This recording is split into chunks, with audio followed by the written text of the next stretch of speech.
I walked into my own son's backyard barbecue and saw my 6-year-old granddaughter Emma sitting alone on the porch steps, her beautiful golden curls completely shaved off, her tiny fingers touching her bare scalp while tears rolled down her cheeks.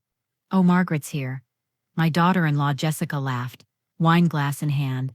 "Don't look so dramatic. Kids get lice at school all the time. I just saved us all the hassle of treating it properly." I stood there, my purse slipping from my shoulder, watching Emma's small shoulders shake. My mouth opened, but no words came out. 23 years as a pediatric nurse, and I knew lice treatment didn't require shaving a child bald. I'm grateful you found this story. If this resonates with you, please stay until the very end. Hit that like button and tell me in the comments what country you're watching from. I need to know how many grandmothers around the world understand this pain. My name is Margaret Whitmore, but everyone calls me Maggie. I'm 68 years old, and I've been a widow for 3 years since my beloved husband Thomas passed. I live alone now in the house where I raised my son David, the same house where I thought I'd spend my golden years surrounded by grandchildren's laughter. But that summer evening, staring at my granddaughter's shaved head, I realized I'd been blind to what was happening in my own family. The signs had been there for months, maybe even years. I just hadn't wanted to see them. Emma lifted her head when she saw me. Her eyes were red and swollen. She ran to me, burying her face against my legs. "Grandma Maggie," she whispered. "Do I look ugly now?" My heart shattered. I knelt down and cupped her small face in my hands. "You could never look ugly, sweetheart. Never." Jessica took another sip of wine and rolled her eyes. "She's being overdramatic. It's just hair. It'll grow back." But I knew better. I'd seen real lice cases. I'd treated them. This wasn't about lice. This was about control, about cruelty, about hurting me through the person I loved most. David appeared from the kitchen, carrying a plate of burgers. He looked tired, older than his 35 years. "Mom, you made it. Sorry we didn't wait dinner for you." "I was only 10 minutes late," I said quietly. "Traffic. You know how it is," Jessica said with fake sweetness. "We couldn't let everyone starve waiting." But there were only 4 people at this barbecue: David, Jessica, Emma, and Jessica's sister Nicole. No crowd, no emergency, just another small cruelty designed to make me feel unwanted. I thought back to 5 years ago when Jessica first walked into our lives. She'd seemed perfect. Then beautiful, charming, attentive to David after his difficult divorce. She brought homemade cookies to family dinners. She asked about my nursing stories. She called me mom within months. I should have seen through it. The changes started small. Canceled Sunday dinners because Emma had a cold. Forgotten invitations to school plays. Jessica would apologize profusely, blame her busy schedule, promise to do better, but it kept happening. David began missing our weekly coffee dates. When I asked why, he'd look uncomfortable. "Jessica thinks I spend too much time away from home," he'd say. "She needs help with Emma." Slowly, steadily, I was being erased from their lives. And I let it happen because I didn't want to be the difficult mother-in-law. I didn't want to cause problems. Now, looking at Emma's bare scalp, I understood the truth. Jessica hadn't just been isolating me from David.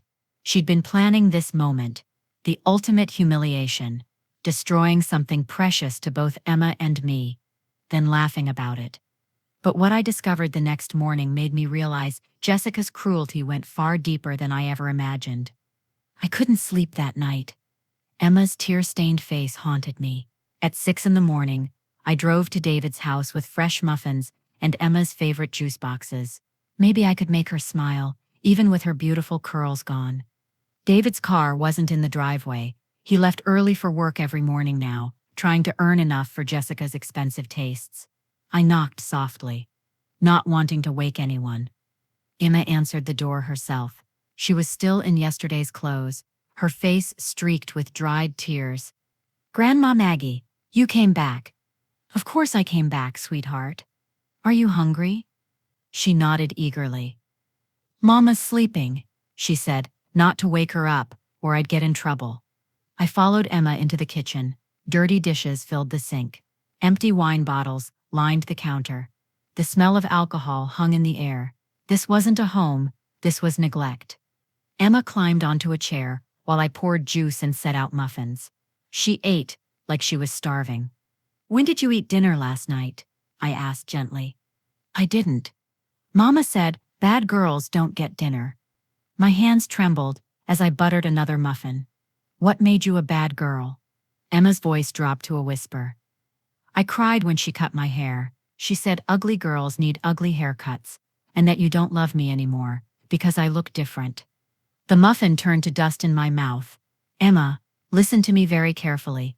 I will always love you, no matter what you look like. Your hair doesn't change how much I love you." "Really?" Her eyes filled with hope. "Really? And you're not ugly. You're beautiful inside and out." Emma smiled, for the first time since yesterday. But then her face grew serious.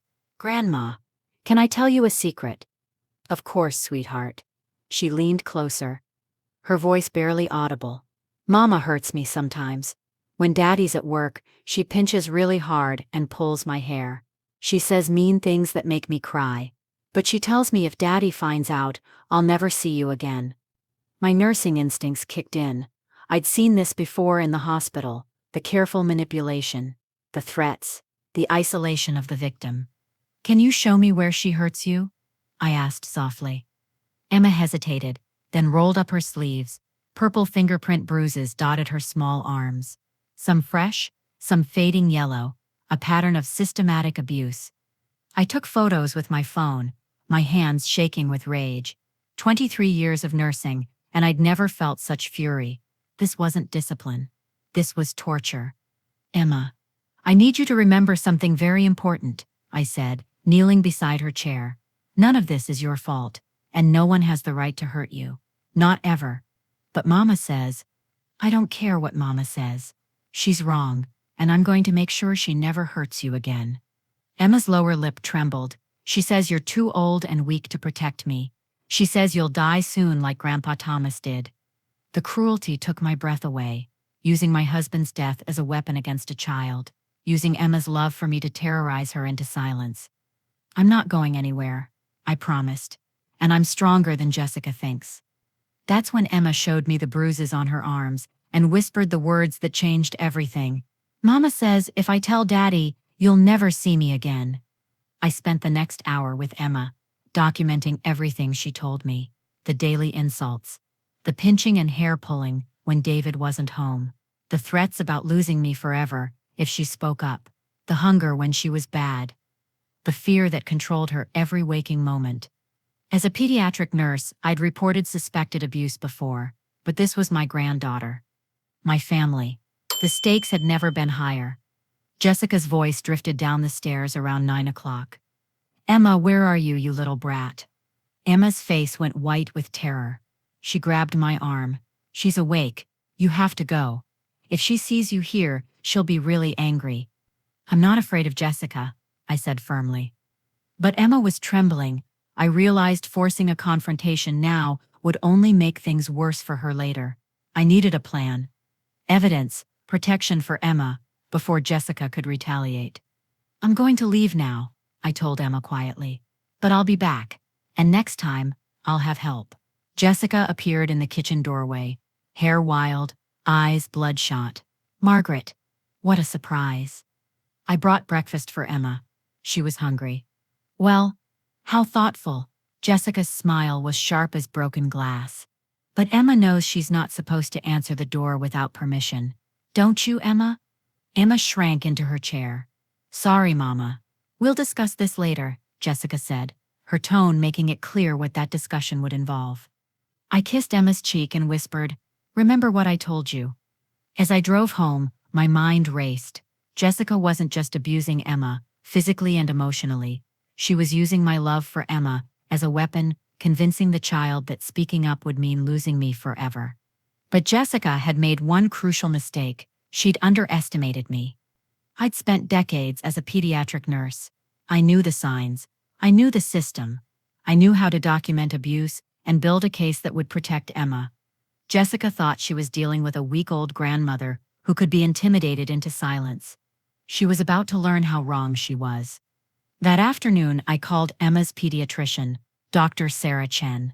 We'd worked together for years before I retired. Sarah, I need to ask you about Emma Davidson, my granddaughter. Have you seen any concerning signs? There was a long pause. Maggie, you know I can't discuss patient information, but you can listen while I tell you what I've observed. I described the bruises, the weight loss, the behavioral changes. Sarah's silence spoke volumes. If you have concerns about a child's safety, she said carefully, you should document everything and report it to the proper authorities. I intend to, but I need to know if you've seen anything that supports my observations. Another pause. Hypothetically, if a child came in with frequent unexplained injuries, if the parent seemed overly controlling during appointments, if the child appeared fearful or withdrawn, those would be red flags. My heart sank. Sarah had seen it too. Emma had been crying for help, in the only way she knew how, and the adults in her life had failed to protect her. Thank you, I whispered. Maggie, be careful. People who hurt children don't stop when they're confronted. They escalate. But when I tried to call David that evening to discuss my concerns, Jessica answered his phone and delivered news that made my blood freeze. Oh, Margaret. Jessica's voice dripped false sweetness. How perfect that you called. David and I have such exciting news to share. Where's David? I need to speak with him. He's in the shower, but I can give you our news. We're moving. David got an amazing job offer in Seattle. We'll be leaving in 2 weeks. The words hit me like ice water. Seattle, 3,000 miles away, far from anyone who might help Emma, far from me. That seems very sudden. I managed to say, not really. David's been looking for opportunities to advance his career. This position is perfect for our family's future. Better salary, better schools for Emma. A fresh start. A fresh start. Away from anyone who might notice the bruises. Away from doctors who asked questions. Away from a grandmother who was getting too close to the truth. I'd like to speak with David about this. Of course, but he's so stressed with all the planning. The moving company. The new apartment. Emma's school transfer. Maybe it's better if we just focus on our family right now. The message was clear. I was not family. I was an obstacle to be removed. What about Emma? She'll miss her friends here. Her school. Jessica's laugh was cold. Emma's excited about the adventure. Aren't you, sweetie? I heard Emma's small voice in the background. Yes, Mama. But I knew that voice. That flat, defeated tone I'd heard that morning. Emma wasn't excited. She was terrified, and she had no choice. We'll plan a going-away party, Jessica continued. Nothing too big, just close family. I'm sure you understand. I understood perfectly. This was punishment for my interference, for caring too much, for seeing too much. Jessica, I think we should discuss. Actually, Margaret, I need to be completely honest with you. David and I have been concerned about some of your recent behavior, the unexpected visits, the questions about Emma's care, the photos I noticed you taking this morning. My blood turned to ice. She'd seen me documenting the bruises. We think it might be best if you give us some space during this transition. For everyone's sake, I hope you understand. Are you saying I can't see my granddaughter? I'm saying that if you continue to interfere with our family, we'll have no choice but to take legal action. A restraining order, if necessary. It would be so sad if Emma lost her grandmother completely, don't you think? The threat was crystal clear. Back off, or lose Emma forever. I want to speak with David. He feels the same way I do, Margaret. We're a team. We make decisions together, and we've decided that some distance would be healthy for everyone. The line went dead. I sat in my kitchen, staring at the phone. Jessica had just declared war, but she'd made a critical error. She thought I would give up, fade away quietly, accept losing Emma to protect myself from embarrassment. She'd forgotten that I was a nurse. I'd fought for children before. I'd stood up to abusive parents, hostile doctors, broken systems.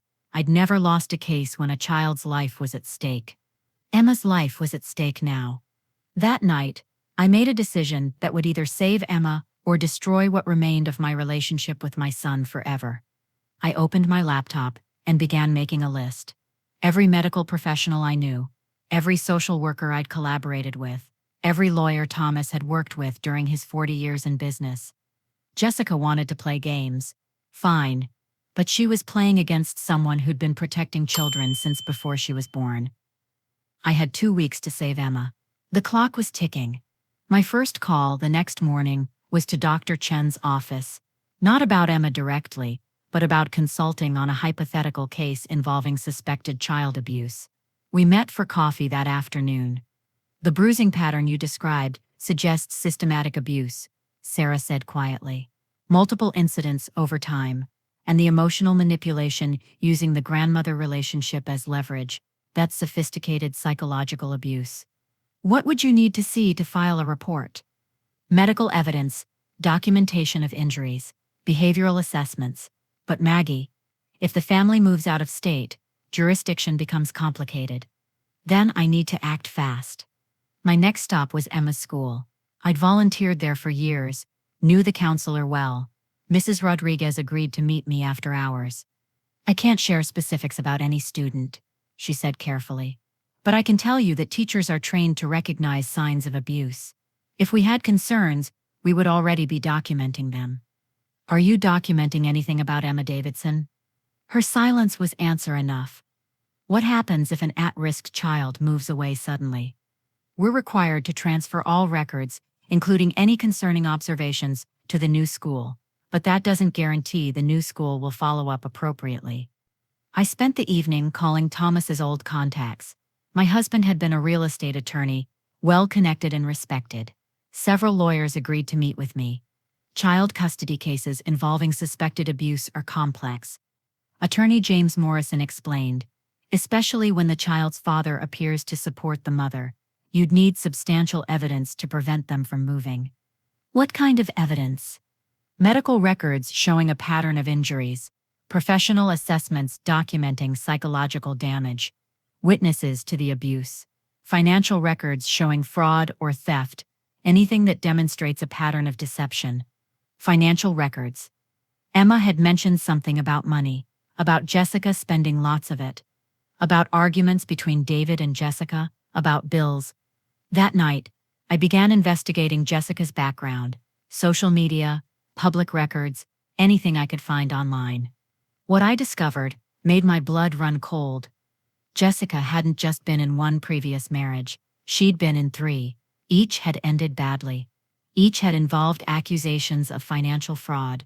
Each had involved children who disappeared from the father's family after the divorce. She had a pattern: target single fathers, isolate them from their families, gain control of finances. When the situation became too difficult, move on to the next victim. David wasn't her first target. He was just her latest. But Emma wasn't just being abused, she was being prepared for complete disappearance from our lives. The moving timeline suddenly made sense. Jessica wasn't planning to move to Seattle. She was planning to disappear entirely. Take Emma somewhere David could never find them, probably with my inheritance money that she'd been stealing. I had 1 week left. Through my nursing contacts, I arranged for Emma to have a routine checkup with a pediatrician who specialized in abuse documentation. The appointment was set for Thursday morning, when David would be at work. I called Jessica on Wednesday evening. I'd like to take Emma out for a grandmother-granddaughter day tomorrow. One last special memory before you move. Jessica was suspicious. I don't think that's a good idea, Margaret. Please. I'm asking nicely. I know you're angry with me, but Emma is innocent in all this. Let me take her to breakfast. And maybe the park. I'll have her back by lunch. A long pause. Fine. But just breakfast, and I want her back by 11. Of course. And Margaret, this is the last time. After we move, I don't want any contact. No calls, no visits, no gifts. It's better for Emma if she makes a clean break from the past. I understand. But I didn't understand. I would never understand how someone could be so cruel to an innocent child, how someone could use love as a weapon, how someone could destroy a family and feel justified doing it. Thursday morning arrived gray and drizzling. I picked Emma up at 8 o'clock sharp. She climbed into my car wearing a long-sleeved shirt, despite the warm weather. I knew what the sleeves were hiding. Where are we going, Grandma Maggie? Somewhere special. Somewhere safe.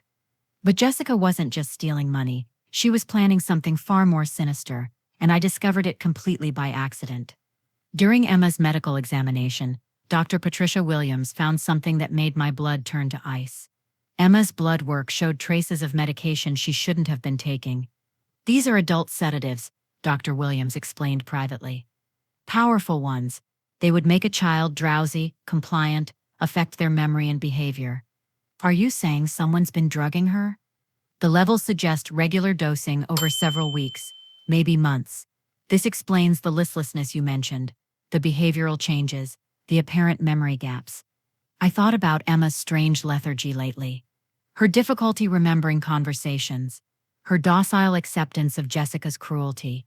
She wasn't just being psychologically manipulated. She was being chemically controlled. There's more, Dr. Williams continued. I ran a comprehensive panel. Emma shows signs of chronic malnutrition, despite adequate weight. Her body is depleting its own muscle mass to survive. Someone has been systematically starving this child. The pieces fell into place with horrible clarity. Jessica wasn't just planning to disappear with Emma. She was planning to make Emma completely dependent on her. Drugged, malnourished, isolated, and terrified. A child who couldn't think clearly enough to escape or remember her life before Jessica. We need to call Child Protective Services immediately, Dr. Williams said. Will they stop the family from moving? With evidence of systematic drugging and starvation, they'll file for emergency custody today. But as we prepared to make the call, Emma's phone rang. It was Jessica. Emma, sweetie, where are you? Grandma was supposed to bring you back an hour ago. Emma looked at me with panic. I took the phone. Jessica, we're running a little late. I'll have her home soon. No, Margaret, you'll bring her home now. I know what you're trying to do, and it won't work. Bring Emma home immediately, or I'm calling the police. The line went dead. She knows, Emma whispered. She always knows when I'm trying to get help. She says she has special powers to watch me everywhere. Not special powers, just a tracking app on Emma's phone.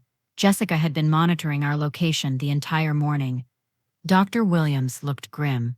If she's tracking the child, she knows Emma is at a medical facility. She'll assume we've discovered the drugging. What does that mean? It means she's going to run. Today, with Emma. We called CPS immediately. They promised to send someone to David's house within the hour, but an hour might be too late. I drove Emma home, my heart pounding. The house looked normal from the outside. David's car was in the driveway now. He must have come home early. I'm scared, Grandma, Emma whispered. I know, sweetheart. But this time, I'm not leaving you alone with her. We walked to the front door together. I could hear shouting inside, David and Jessica, arguing loudly. You can't just take her and disappear, David's voice. Watch me. I'm her mother. I'll go wherever I want. This is insane, Jessica. You're talking about kidnapping. I'm talking about protecting my daughter from your crazy mother. Emma gripped my hand tighter. I knelt beside her. Whatever happens in there, remember that I love you, and help is coming. I opened the door without knocking. David stood in the living room, his face red with anger and confusion. Jessica was frantically stuffing clothes into a suitcase.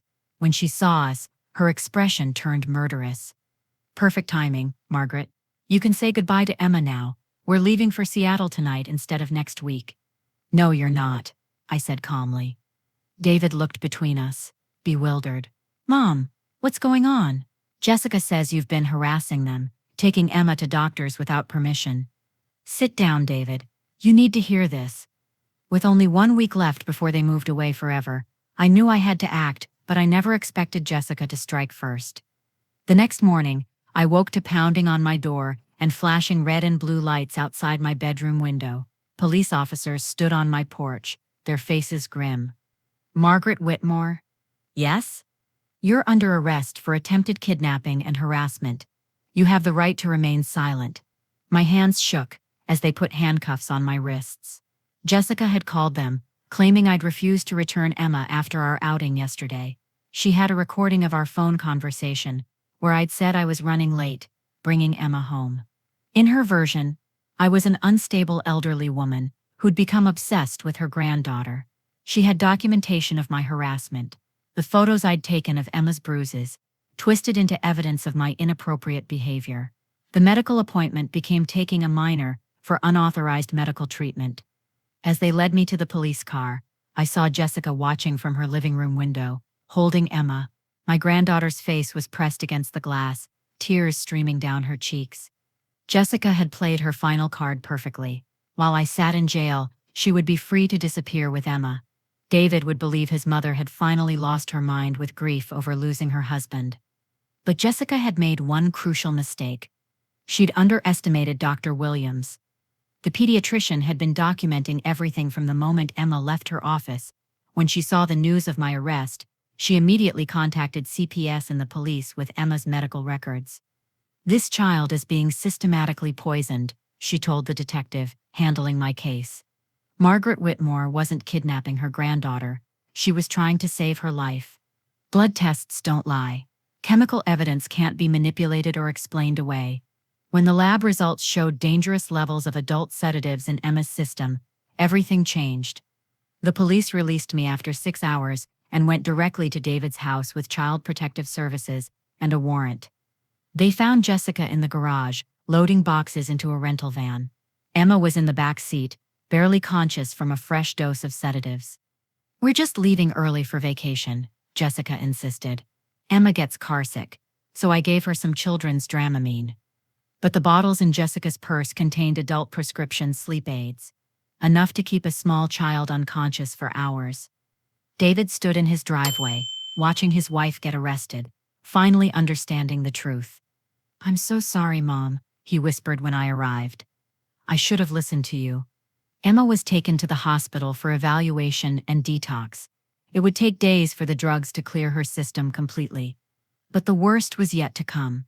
As investigators searched Jessica's belongings, they found detailed plans that made my blood freeze. Flight reservations to Mexico, under false names. Forged custody documents. A fake death certificate with my name on it, dated for the following month. Jessica hadn't just been planning to disappear with Emma, she'd been planning to fake my death, claim David was too grief-stricken to care for Emma properly, and take my granddaughter somewhere she could never be found. The woman I'd allowed into my family was a predator, a professional child trafficker who'd been grooming Emma for sale. Emma wasn't her daughter to love or even abuse. She was merchandise. The next morning, Jessica made one final desperate move that would seal her fate forever. From her jail cell, Jessica called David collect. She still thought she could manipulate him, still believed her tears and lies would work one more time. But David had seen the evidence now.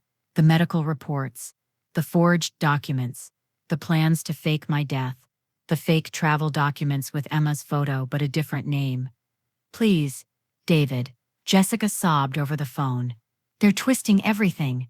I was protecting Emma from your mother. She's mentally unstable. She was going to hurt Emma. By drugging our daughter into unconsciousness?" "Those were just sleeping aids. Emma has trouble sleeping. Emma is 6 years old, Jessica. You gave her enough sedatives to knock out an adult." I sat beside David as he took the call, both of us listening to Jessica's increasingly frantic lies. "The police planted that evidence. Your mother paid them off. She's trying to steal Emma from us." David's voice was stone cold. "My mother saved Emma's life, while you were planning to sell our daughter to strangers in Mexico. That's ridiculous. Those papers were fake. I was being framed." "By who, Jessica? Who would want to frame you?" Silence on the other end. Finally, Jessica's true voice emerged. No more fake sweetness. No more victim act. "Your precious mother ruined everything. Emma was worth $50,000, and that old witch destroyed my best deal ever." David's face went white. Emma wasn't just being trafficked. She was being sold. "You were going to sell my daughter? She's not even your real daughter, you idiot. The timing never worked. I was already pregnant when we met. Emma's father paid me to disappear, and now I was going to get paid twice." The truth hit like a sledgehammer. Emma wasn't David's biological child. Jessica had trapped him with a pregnancy that wasn't his, then planned to profit by selling the child to human traffickers. "I want a lawyer," Jessica said suddenly, realizing what she'd just confessed. "You're going to need one," David said, and hung up. The recorded confession played in court 3 months later. Jessica's public defender couldn't argue with her own words. But there was more evidence, so much more. When investigators traced Jessica's background fully, they found she'd done this before, multiple times. She had a network of contacts, false identities, and a history of targeting single fathers with assets. Emma was rescued just days before she was supposed to be delivered to buyers in Tijuana. The trial became a media sensation, a grandmother's love story that exposed an international child trafficking ring. At Emma's school parent-teacher conference, 2 weeks later, Jessica attempted to publicly humiliate me by accusing me of mental instability and demanding a restraining order in front of teachers, parents, and school administrators. But Jessica was in prison by then. What happened at the school was different. Better. Emma had been placed in my custody while David worked to rebuild his life and process the trauma of discovering his entire marriage had been a lie. The parent-teacher conference was Emma's first public appearance since the rescue. She was still healing, still learning to trust again, but she wanted to go. "I want people to see that I'm okay, Grandma. I want them to know you saved me." Mrs. Rodriguez, the school counselor, had requested the meeting to discuss Emma's support plan.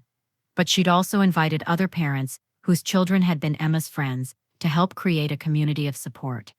When we walked into the classroom, parents who'd read about our story in the news began applauding, not for drama or attention, but with genuine respect for what Emma had survived.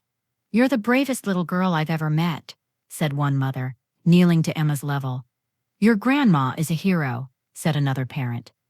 Emma stood straighter, her confidence growing with each kind word. Mrs. Rodriguez presented the updates on Emma's progress. Her grades were improving rapidly as the drugs left her system. Her memory was returning. She was making friends and participating in activities. Most importantly, Mrs. Rodriguez said, "Emma feels safe now. She knows she's loved and protected." The meeting became an informal celebration of Emma's resilience and recovery. Parents shared their own stories of overcoming adversity, creating a circle of support around my granddaughter. As we prepared to leave, Emma asked to speak to the group. "I want everyone to know," she said in her clear, strong voice, "that my grandma Maggie never gave up on me. Even when bad people tried to make her look wrong, she kept fighting for me. That's what love looks like." There wasn't a dry eye in the room. But the most devastating revelation was yet to come, and it would destroy Jessica's life completely.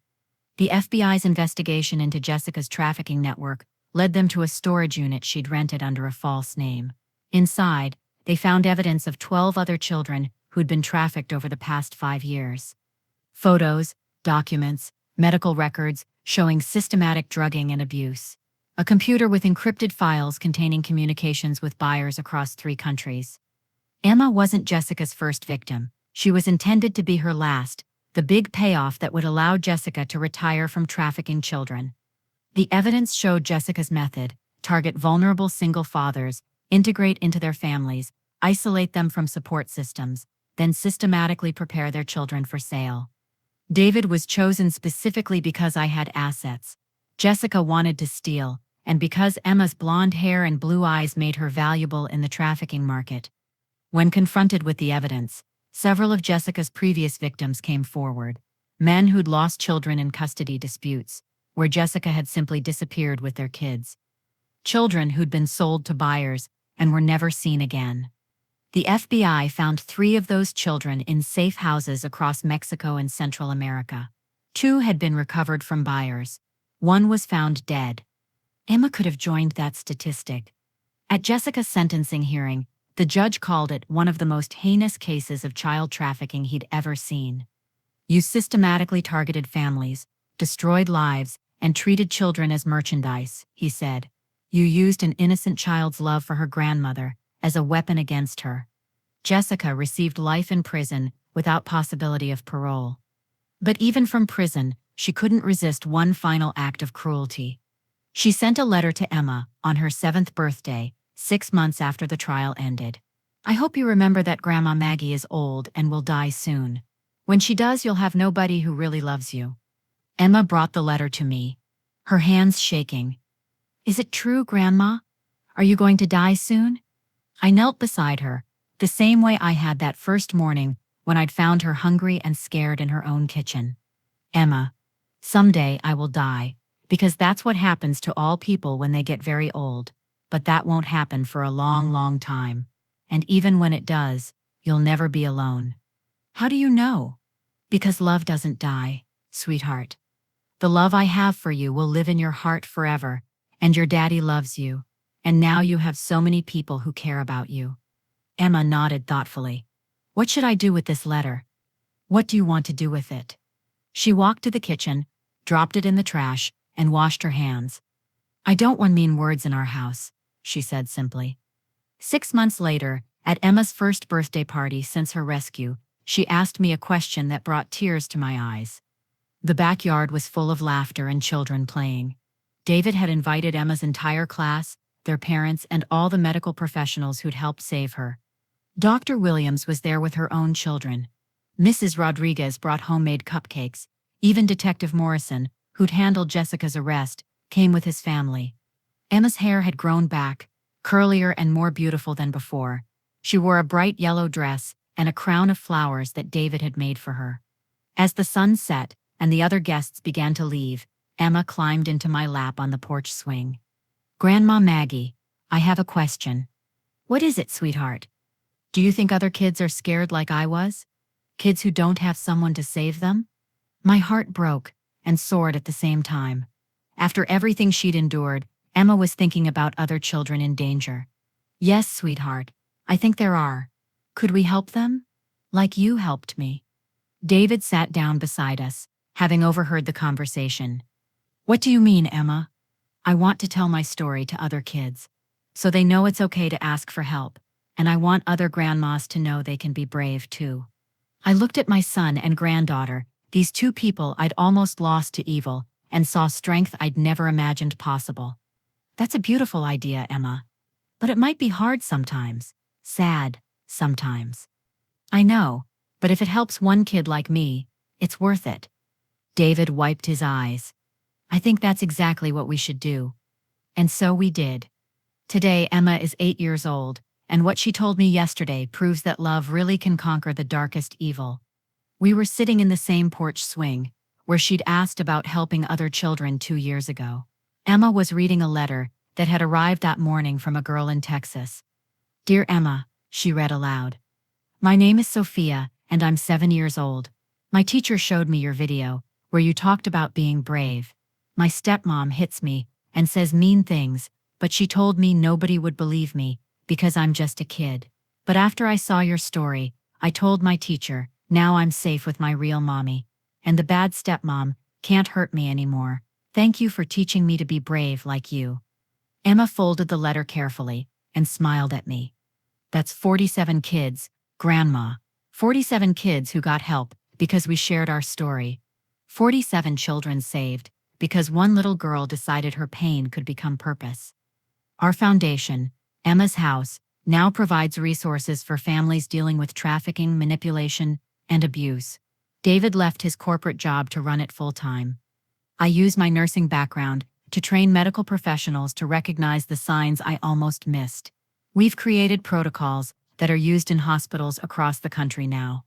Emma speaks at conferences, her voice strong and clear as she tells other children that they matter, that they deserve protection, that speaking up is brave, not wrong. Jessica remains in prison. Her appeals exhausted. She writes letters sometimes, still trying to manipulate and threaten. We throw them away unopened now. Yesterday, Emma asked me something that showed how much she's grown. "Grandma, do you ever feel sorry for Jessica?" I thought carefully before answering. I feel sorry for whatever happened to make her capable of hurting children. But I don't feel sorry for the choices she made. She knew right from wrong, and she chose wrong. "I used to have nightmares about her," Emma said. "But now when I think about her, I mostly feel sad that she never learned how good it feels to love someone without wanting to hurt them." At 8 years old, my granddaughter has more wisdom than many adults ever develop. This morning, Emma ran into my bedroom at dawn, bouncing with excitement. Grandma, guess what today is? What, sweetheart? It's the 3-year anniversary of the day you saved me. Can we make pancakes to celebrate? As we stood in the kitchen together, Emma mixing batter while I heated the pan, I marveled at how far we'd both come. The scared, drugged, abused little girl was now a confident, joyful child who used her experience to help others. The frightened grandmother, who almost lost everything, had found strength she never knew existed. Grandma, Emma said, pouring batter into the pan, I want to tell you something important. What's that? She looked up at me with those beautiful blue eyes that Jessica had tried to sell, that were now bright with love and hope. You didn't just save me, you taught me that I was worth saving. And now I know I can save other kids too. Emma hugged me tight and said, Grandma, you saved me because you loved me enough to be brave. And in that moment, I knew that every grandmother watching this has that same courage inside her. If you're a grandmother watching this, know that your love has power beyond measure. Please share this story so other grandmothers recognize the signs I missed for too long. Like this video. If Emma's strength inspired you, and tell me in the comments how far away you are, because love travels across any distance to protect our grandchildren. Thank you for letting me share our journey from darkness into light.